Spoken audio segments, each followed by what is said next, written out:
How could I write about healing without mentioning you? Yes, you. A lover that taught me all the ways that a person should not be loved. I thought I could offer partial vulnerability to the crowd, speak of my pain without announcing that your name left a funeral in the deepest parts of my heart. I thought I could get away with crafting poems that were beautiful enough to hide the ugly truth, which is you. Let me start by saying that I have forgiven you. And that is the only reason I got the courage to write this poem, but yet allow my words to be amplified through this microphone. Let me also begin by saying that God is so good.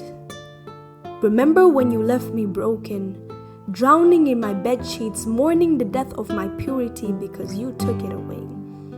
You weren't the first one, but you surely will be the last to walk through my body without paying the price of bending your knees to get authority to even touch a hair on my skin.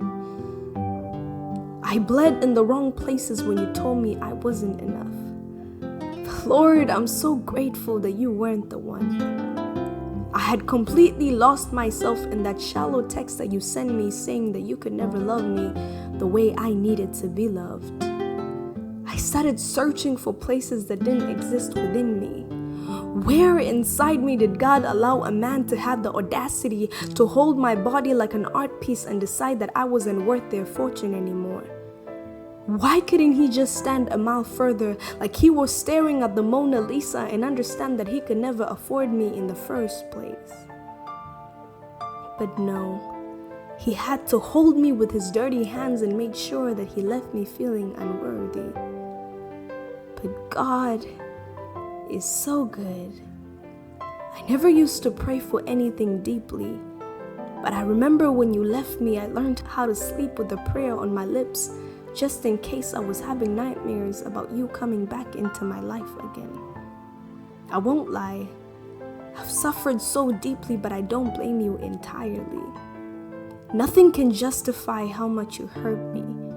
But I was just in as much sin for believing that something great could come out from a situationship that never accommodated God's presence, never invited him on our dinner table because he surely was not welcomed when we were under the bed sheets. My God, we were so naive, thinking that we could invite heaven when our souls were burning in hell. We were so blinded by the artificial light that we painted in our minds and forgot to see the darkness that was clouding all over our hearts. But I'm so glad that you left. I'm so glad that my so-called love for you did not bring me to death.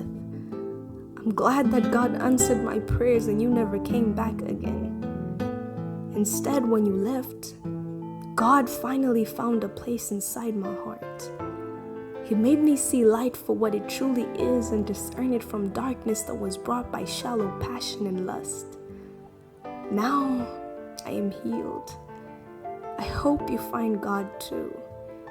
Everyone deserves to be reminded of their worth. 1,000,000 of dirty souls could never leave a speck of dust to devalue what God created to be great. I wrote this poem not to expose you, but to expose the God that turned ashes into gold, the one that took my broken pieces and told me that it was all an illusion. You were never strong enough to leave me shattered. I just needed to be weak so I could find my strength in God.